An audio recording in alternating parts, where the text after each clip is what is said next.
안녕하세요. 반갑습니다. 네, 일본 클래식 박수홍입니다. 너무 웅장해서 공연이 다 끝난 것 같아요. 그런데 아닙니다. 여러분, 이제 시작입니다. 네, 여러분, 어느덧 9월이 왔습니다. 이번 여름 정말 고생 많으셨어요. 너무 더우셨죠? 유난히 또 좀 더 길게 느껴졌던 것 같아요. 사실 아직 낮에는 많이 더운데 그래도 아침이랑 밤에는 좀 선선한 바람이 슬슬 불기 시작하는 것 같습니다. 자, 이 가을이 시작되는 9월에 오늘도 이렇게 강남 마티네 콘서트를 찾아주신 여러분 환영하고요. 오늘 이 강남 마티네 콘서트는 비슷하면서도 다른 두 작곡가를 만나보고 있습니다. 오늘 9월의 주제는 바그너와 말러입니다. 그래서 여러분 첫 곡으로 뉘른베르크의 명가수 서곡을 들으셨습니다. 사실 바그너와 말러를 이렇게 마티네 콘서트에서 듣기는 쉽지 않죠. 마티네 콘서트는 사실 원래 이제 다들 점심 드시러 가셔야 되니까 시간을 그렇게 길게 잡아놓지는 않거든요. 그런데 이 바그너와 말러의 곡들은 보통 한 곡이 이 마티네 콘서트의 전체 시간을 넘어갑니다. 만약에 말러 교향곡을 오늘 했으면 저는 오늘 해설도 못해요. 그리고 뭐 바그너는요, 뭐 악극 긴 거 한 16시간 정도 됩니다. 그래서 한 4일에 나눠서 하고 그러죠. 자, 오늘은 이 두 사람의 거대한 작품들 말고 작은 곡들도 명곡이 많거든요. 그 곡들을 감상을 하실 겁니다. 자, 이 두 사람은 업적도 대단하고 영향력도 크고 또 엄청난 매니아들을 몰고 다니는 작곡가들입니다. 그래서 할 이야기가 굉장히 좀 방대한데요. 마티네 콘서트니까 오늘은 간단하게 이 두 사람이 어떤 음악을 하고 있고 오늘 연주하는 곡들은 어떤 곡인지만 설명을 드리도록 하겠습니다. 자, 이 두 작곡가를 간단히 이야기하면, 아주 간단하게 이야기를 하면 바그너는요, 오페라와 종합예술입니다. 그리고 말러는 교향곡이랑 가곡이에요. 바그너는요, 정말 위대한 작곡가인데 특이한 게 사실상 철학가라고 이야기해도 될 정도의 작곡가입니다. 그러니까 이 사람한테는 음악을 작곡하는데 철학이 도움이 됐다기보다는 자기 철학을 표현하는데 음악이 사용되는 것 같은 그런 느낌이에요. 그래서 바그너에 대해 공부하다 보면 굉장히 어렵습니다. 그런데 하나 확실한 거는 본인이 원하는 확실한 음악적 이상향이 있었다는 거죠. 자, 이 사람의 이론 자체가 뭐냐면 종합예술이라는 걸 살짝 말씀드려야 되는데요. 바그너는 종합예술을 추구합니다. 그러니까 우리가 음악만 하는 것도 좋은데 다른 예술이랑 결합하면 더 높은 차원의 예술이 된다는 거예요.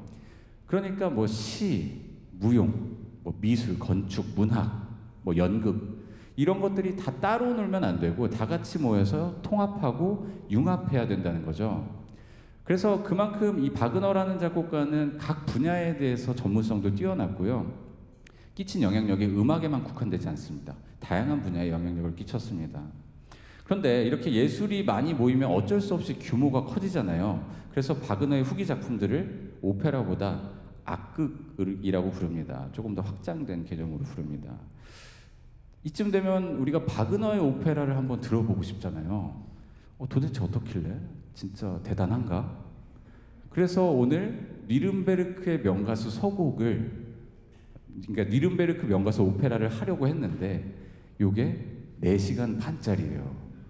그럼 여러분 3시 반에 끝나서 점심도 못 드시잖아요. 그래서 오늘 약식으로 서곡만 가져왔습니다. 자, 여러분 웅장하게 들으셨는데 이게 사실 정확히 얘기하면 서곡은 아니고 제 1막의 전주곡입니다. 바그너 치고는 굉장히 좀 덜 묵직하게 작곡된 오페라라고 이야기할 수 있습니다. 그러니까 이게 어떤 스토리냐면 어떤 남자가 사랑에 빠져서 여자를 차지하기 위해서 노래 경연대회에 나가서 우승해야 되는 뭐 그런 얘기예요.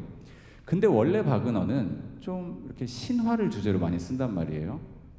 그러니까 신화를 통해서 인간을 이해할 수 있고 또 삶의 중요한 문제들이 담겨 있다고 생각을 했기 때문에 신화를 많이 쓰는데 이 오페라는 신화를 소재로 쓴 것도 아니고 상대적으로 가볍고 즐거운 분위기로 흘러갔습니다. 물론 뭐 세부적으로 봤을 때 담긴 건 정말 많지만 바그너 치고는 조금 그래도 경량이 좀 가벼운 그런 오페라라고 할 수 있습니다. 그래서 여러분 느끼셨겠지만 이 전주곡도 굉장히 즐겁고 경쾌한 정말 노래 경연 축제가 펼쳐지는 것처럼 흘러갔을 거예요. 그리고 전주곡이지만 서곡처럼 여러분 뭐 지나가다 선율 몇 개 들으셨을 텐데요. 이 오페라의 주요 선율들도 등장을 하고요. 그리고 또 앞으로 펼쳐질 갈등을 살짝 예고하기도 했습니다. 그러니까 4시간 반짜리의 이야기가 시작되는 맨 처음, 그러니까 본격적인 스토리가 시작되기 전에 이 오페라의 분위기를 짐작해 볼 수 있는 곡이 이 제1막 전주곡이었습니다. 자, 그리고 이제 저희가 앞으로 연주할 곡은 지크프리트 목가라는 곡입니다. 지크프리트 목가. 제목이 좀 특이하죠? 목가는 아시죠? 목가. 목가가 이제 뜻이 뭐냐면 뭐 자연이라든지 농촌, 전원생활 뭐 이런 걸 주제로 한 게 목가라고 합니다. 자, 그런데 지크프리트는 뭐지? 지크프리트? 지크프리트가 바그너의 아들 이름입니다.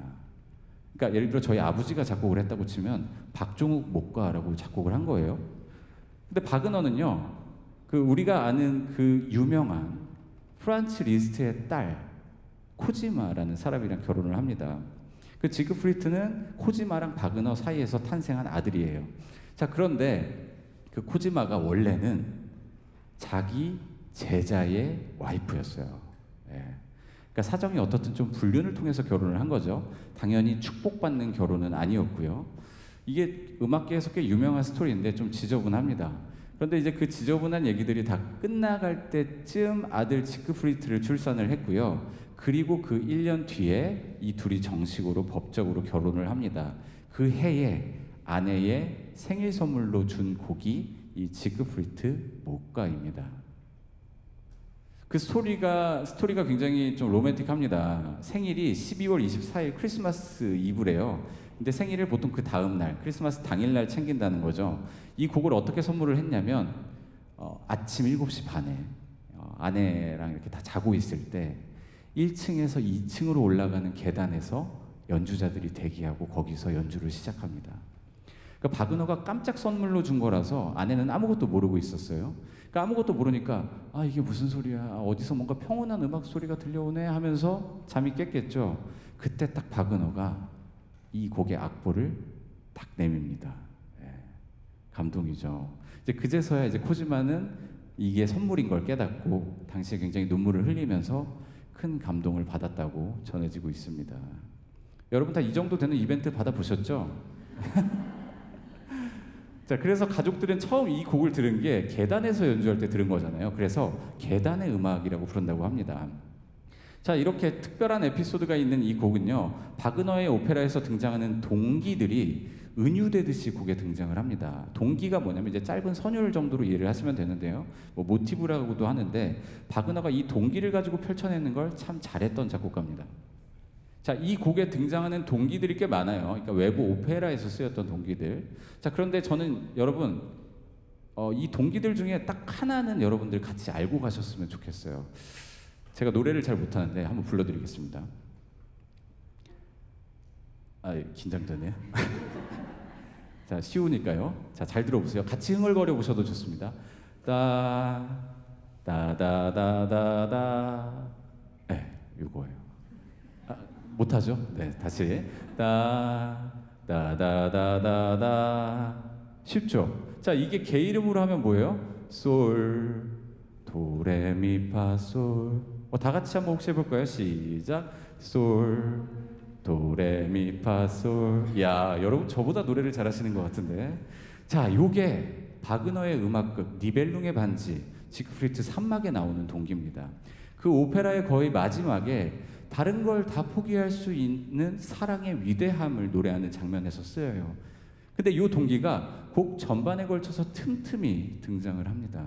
여러분 내가 아까 그 박종욱이랑 불렀던 그 선율이 나올 때마다 바그너가 그 당시 느꼈을 사랑, 평화, 편안함, 이런 걸 표현한다고 생각을 하시면서 들어보시면 좋을 것 같습니다. 자, 그럼 우리 이 바그너의 지크프리트 목가를 이탄구 지휘자가 지휘하는 강남 심포니 오케스트라의 연주로 만나보도록 하겠습니다. 큰 박수 부탁드립니다.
자다가 이 노래를 들으면 얼마나 좋을까요?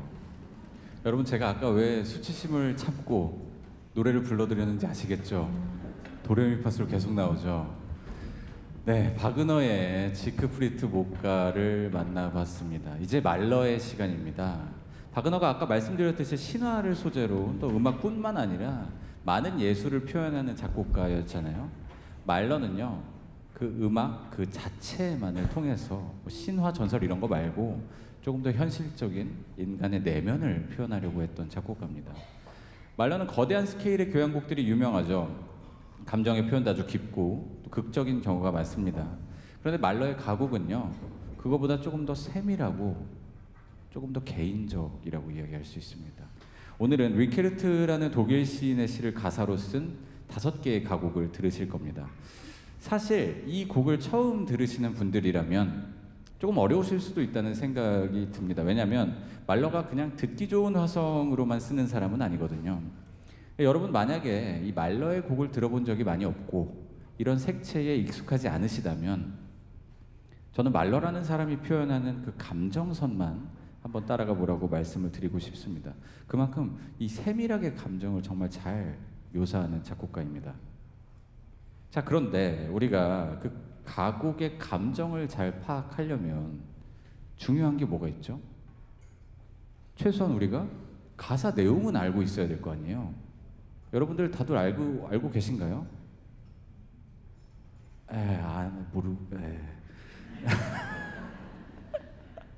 멋쩍. 네. 이게 독일어니까 생각보다 가사 내용을 모르고 들으시는 분들이 꽤 많으세요. 저도 그랬고요. 자, 제가 각 곡의 내용을 말씀드릴 겁니다. 그걸 잘 기억하셨다가 말러는 이 감정을 이렇게 표현했구나. 그런 걸 떠올리면서 들어보시면 좋을 것 같습니다. 자, 여러분 프로그램을 보셔도 되고요. 첫 곡은요, 나의 노래를 들여다보지 마세요입니다. 첫 번째로 연주할 곡이 나의 노래를 들여다보지 마세요입니다. 이게 무슨 내용이냐면 어떤 작곡가가 이야기를 하는 거예요. 이 노래를 다 짓기도 전에, 그러니까 완성하기도 전에 몰래 엿보지 좀 마. 나는 완성되기 전에 내 곡을 남들이 보면 좀 창피해. 뭐 이런 내용입니다.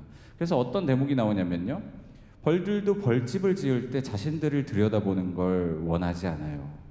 풍성한 꿀집이 햇빛의 모습을 드러냈을 때 당신께 처음으로 그 맛을 보여드릴게요. 뭐 이런 내용도 담겨 있습니다. 그러니까 기다려. 먼저 보려고 하지 말고 다 되면 내가 너한테 제일 먼저 보여줄게. 여러분, 말러도 자기 곡이 완벽하게 완성되기 전까지는 남들한테 보여주는 걸 꺼려했다고 알려져 있습니다. 그런 속마음이 재치 있게 풀어지는 곡이고요.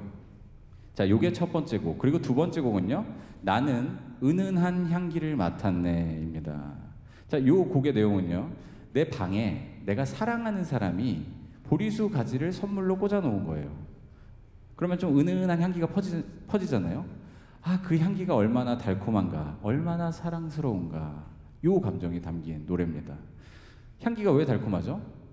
사랑하는 사람이 꽂아줬으니까 달콤하게 느껴지는 거죠. 그래서 이 곡은 은은한 향기가 퍼지는 방 안에서 이 사랑의 행복감을 가득 느끼고 있는 그런 곡입니다.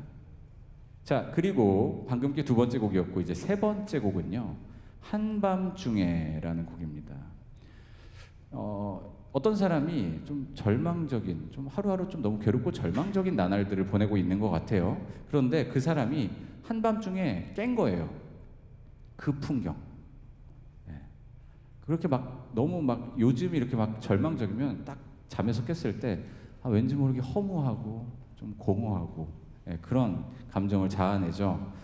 한밤중에 나는 잠에서 깨어났네. 하늘을 바라보지만 수많은 별들 중에 단 하나의 별도 나에게 미소 짓지 않네. 한밤중에 내 심장의 고동 소리를 들었네. 괴로움의 진동처럼 나를 사로잡네. 뭐 이렇게 시작을 합니다. 그래서 초반에는 좀 공허한 느낌으로 곡이 흘러갑니다. 그런데 이 곡은 그냥 이렇게 흘러가지는 않고요, 누군가한테 의지하면서 끝이 납니다. 그게 누구냐면 절대적인 존재, 신한테 의지를 하면서 끝이 나요. 나의 힘으로는 그 고민을 풀지 못했어요. 한밤중에 나는 내 능력을 당신의 손에 맡깁니다. 삶과 죽음의 주님, 나를 지켜주세요. 이렇게 끝납니다. 자, 그래서 요 곡은, 요 세 번째 곡은 처음에는 좀 공허하고 좀 절망적이고 허무에 빠져 있는 분위기로 흘러가다가 마지막에는 이 신한테 의지하고 해결해 주기를 바라면서 웅장하게 끝나는 곡입니다. 요게 세 번째 곡. 자, 그리고 네 번째 곡은요, 아름다움 때문에 사랑한다면 이 제목입니다. 이거는 내용이 좀 간질간질합니다. 말러가 자기 아내에게 바친 곡이고요. 이게 무슨 내용이냐면, 미모, 뭐 아름다움 이런 것 때문에 나를 사랑할 거면 사랑하지 마. 차라리 태양을 사랑해. 그럴 거면 태양은 황금빛 머리카락이 있으니까 계속 아름다울 거야. 네, 뭐 이렇게 이야기를 합니다. 그러니까 외부적인 요인 있잖아요. 뭐 젊음이라든지 아름다움, 이렇게 언젠가 변할 수 있는 것들 때문에 나를 사랑한다면 차라리 사랑하지 말라 이거죠. 그럴 거면 저 태양을 사랑해. 저 태양은 변하지 않고 계속 예쁠 거니까. 뭐 이렇게 비유를 하는 겁니다. 자, 그래서 이렇게 비유를 쭉 하다가요, 마지막에 이 네 번째 곡은, 당신이 만약에 사랑 때문에 나를 사랑한다면 그러면 나를 사랑해줘. 나도 영원히 사랑할게. 이렇게 이야기를 합니다. 그러니까 외부적인 어떤 변할 수 있는 거 말고 진정으로 나를 사랑한다면 나도 널 영원히 사랑한다. 뭐 이런 주제를 가지고 있는 곡입니다. 이 달콤함 느껴보시고요. 자, 그리고 이 5개의 가곡 중에서 가장 유명한 곡, 나는 세상으로부터 잊혀졌다. 이거는 가사 내용을 한번 읽어드리겠습니다. 나는 세상으로부터 잊혔네. 내가 많은 세월을 허비하면서 보냈던 세상이지만 세상은 나에 대해 아무것도 모르니까 내가 죽은 줄 알겠지. 그래도 나는 상관없어. 정말 나는 세상에서 죽은 자나 다름이 없으니까.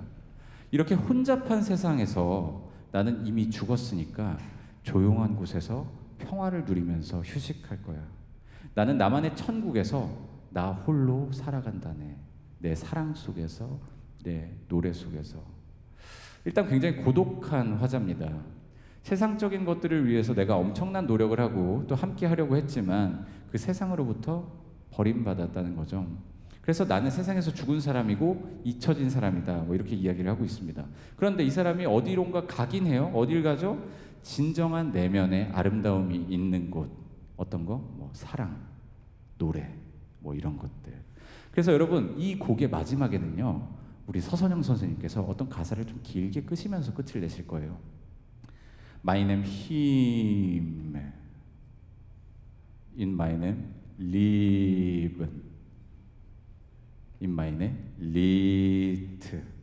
이렇게 끝이 납니다. 제가 독일어도 잘 못합니다.